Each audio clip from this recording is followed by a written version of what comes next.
Thank you.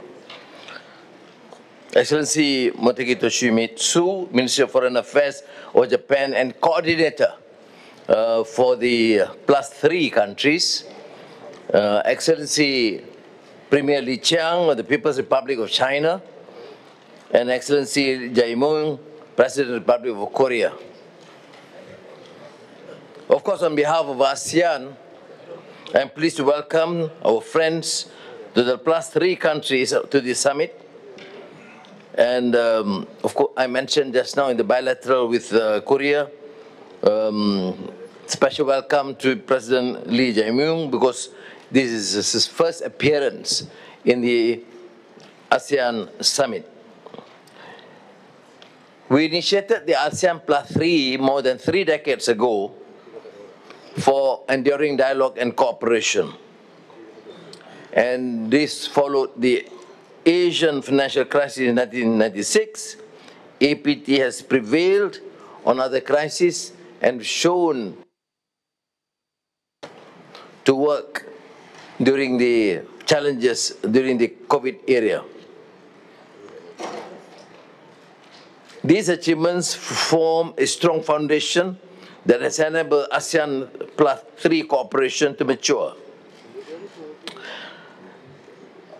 In this regard, we must double down on engagement and cooperation.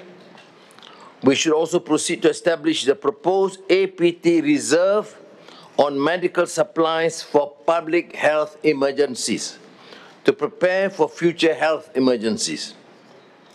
Our task is clear: to ensure that growth is fair, prosperity is widely shared, and progress brings peace. We must prepare our youth and women for an East Asia region that is sustainable, inclusive, and interconnected. So we look forward to constructive engagement with the presence of the 3 countries, China, Japan, and Korea,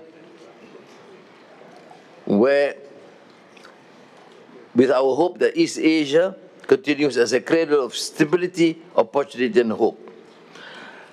Now it's my pleasure to invite Excellency Motegi Toshimitsu, Minister of Foreign Affairs of Japan, to deliver his opening remarks on behalf of the +3 countries.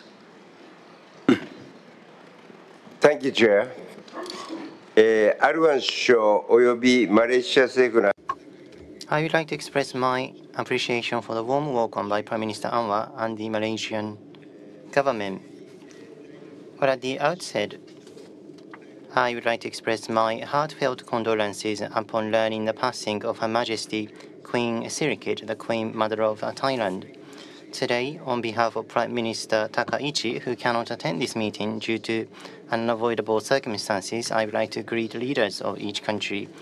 ASEAN +3 was established here in Kuala Lumpur in 1997 against the backdrop of the Asian financial crisis. Since then, ASEAN +3 has advanced practical cooperation centered on building regional safety nets, making significant contributions to regional stability and prosperity. Beyond its traditional financial and food security cooperation, ASEAN +3 cooperation has great potential in addressing common challenges facing the region and international community in recent years, such as disaster response, declining birth rates, and aging populations, and organized crime. Japan has led the ASEAN +3 Emergency Rice Reserve or APTA initiative. Japan will also continue to lead discussions on enhancing cooperation with regard to food security, including the strengthening of the organizational capacity of the ASEAN Food Security Information System, or AFSIS. Furthermore, Japan-led Rapid Financing Facility, or RFF, was established under the Chiang-Mai Initiative Multilateralization, or CMIM, this May. Additionally, disaster risk financing, or DRF, led by Japan, contributes to the swift recovery of affected countries. Through such initiatives, Japan will contribute to regional stability and prosperity and promote a free and open Indo-Pacific, or FOIP. Japan fully supports the ASEAN outlook on the Indo-Pacific, or AOIP, which shares multiple fundamental principles with FOIP. Japan will also advance initiatives that contribute to the mainstreaming of the AOIP within the ASEAN Plus 3 framework. Japan currently chairs the Japan-China-Korea Trilateral Summit process.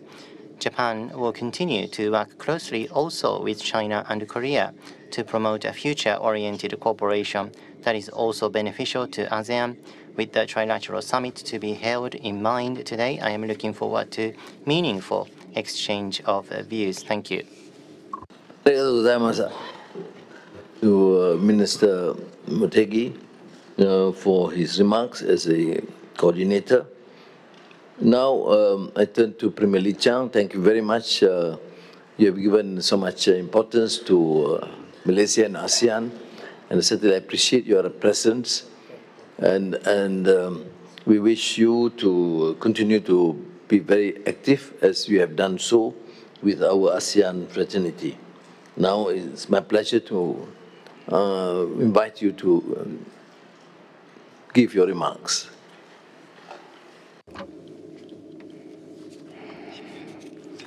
Thank you. Honorable Prime Minister Dato Seri Anwar Ibrahim, colleagues, it gives me great pleasure to attend this meeting.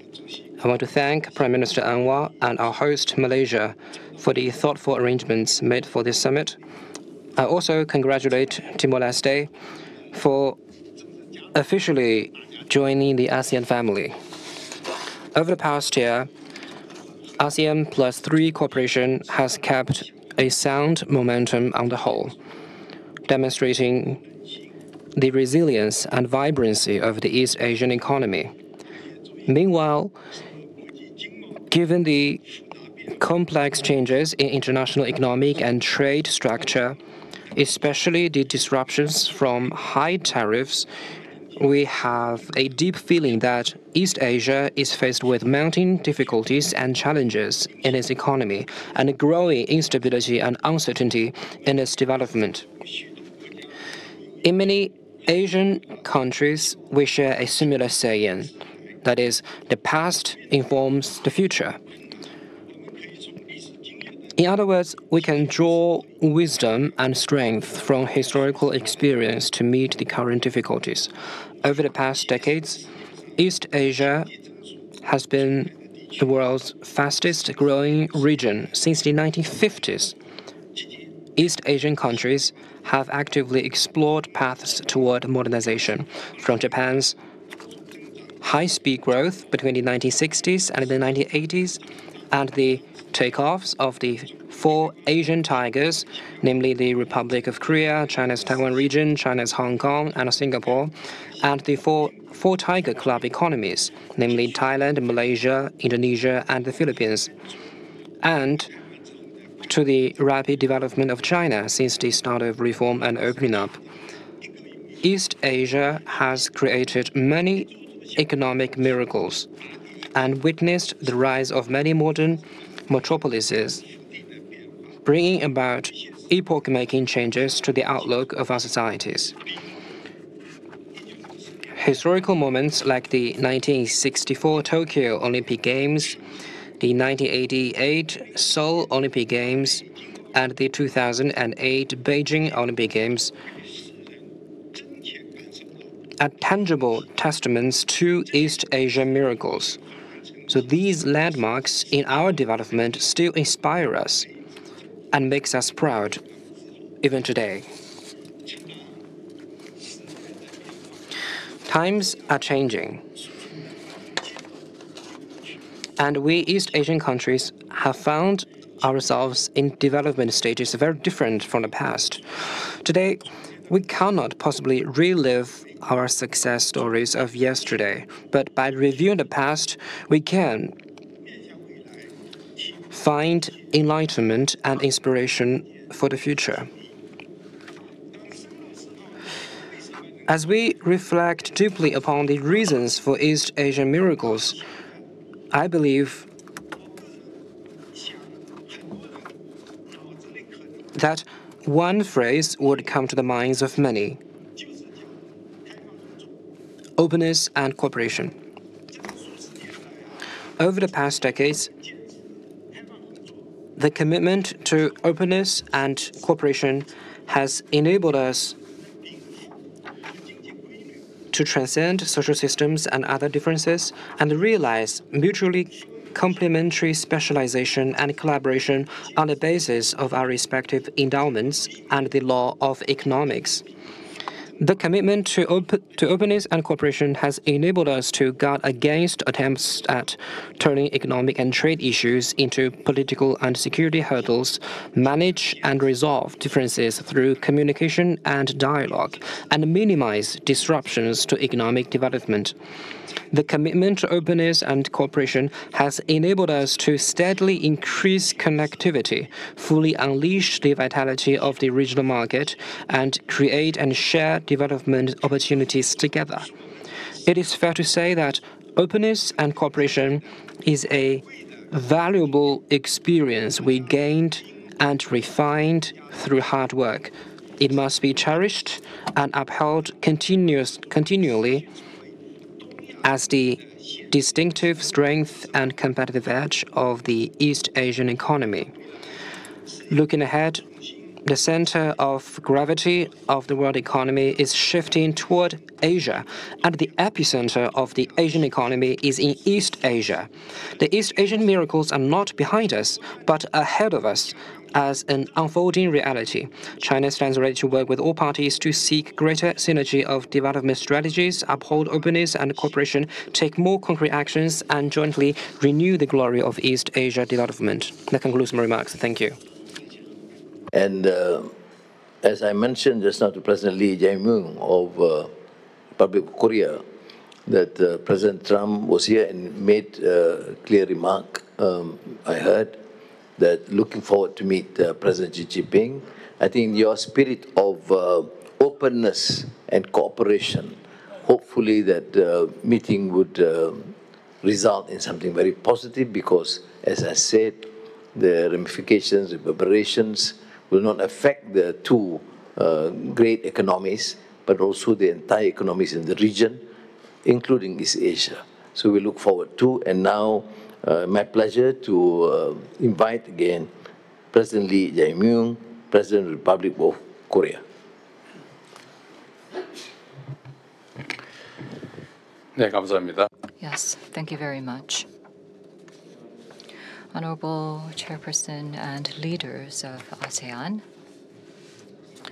also Premier Li Qiang of China and Japanese Foreign Minister Motegi, it is a pleasure to meet you for the first time since I've taken office. High-level exchanges continue to take place between the Republic of Korea and China, and this week President Xi Jinping of China is to visit Korea, and we are to meet. And I had visited Japan last August before the new cabinet was launched. So I look forward to Prime Minister Takaichi's participation in the APEC Economic Leaders Meeting. Korea will work closely with China and Japan to foster a virtuous cycle in which exchanges among the three countries lead to strengthened ASEAN Plus 3 cooperation, and in turn, cooperation within ASEAN Plus 3 further propels exchanges among the three countries. Your Excellencies, in 1997, on the occasion of the 30th anniversary of the founding of ASEAN, the ASEAN Plus 3 was launched here in Malaysia. This initiative made a significant contribution to overcoming the Asian financial crisis. 30 years later, we are once again confronted with new geo-economic crises such as trade protectionism and the restructuring of global supply chains. Against this backdrop, I believe that the ASEAN Plus 3 Leaders' Statement on strengthening regional economic and financial cooperation is both timely and appropriate. Today, we are faced with complex and multi-layered crises. a wide range of challenges, including population aging, low birth rates, digital divides across nations, generations, and income levels, food crises driven by climate change and natural disasters, energy crisis, and transnational crime are affecting the daily lives of people everywhere. This underscores the need for ASEAN Plus 3 to accelerate and deepen its cooperation efforts. As we reflect on the spirit of collaboration and solidarity that gave birth to ASEAN Plus 3 a quarter of a century ago, we can once again pool our collective wisdom to overcome the crises before us with wisdom and foresight. In particular, transnational crimes, especially those operating through organized criminal hubs such as scam centers, have recently posed a serious threat to the safety and daily lives of countless people. The Republic of Korea will work closely with ASEAN-APOL to stop the spread of such transnational crimes and further strengthen our response systems to eradicate criminal hubs. We look forward to the continued interest and cooperation of ASEAN Plus 3 in building a safe and secure ASEAN community free from the threat of transnational crime. Today, ASEAN Plus 3 has grown into a key region that accounts for 30% of the total global population and 25% of global GDP. We must not be complacent with these achievements, but ensure that ASEAN Plus 3 cooperation contributes to overcoming the complex crises we face and to realizing the ASEAN Community Vision 2045 adopted this year, thereby advancing peace, stability, and prosperity across East Asia. I hope that this ASEAN Plus 3 summit will serve as a meaningful opportunity to strengthen our cooperation toward overcoming challenges of today and realizing our vision for the future. Thank you. Kamsahamnida, President Lee. We now invite the media to have coffee, tea, and cakes outside. Thank you very much.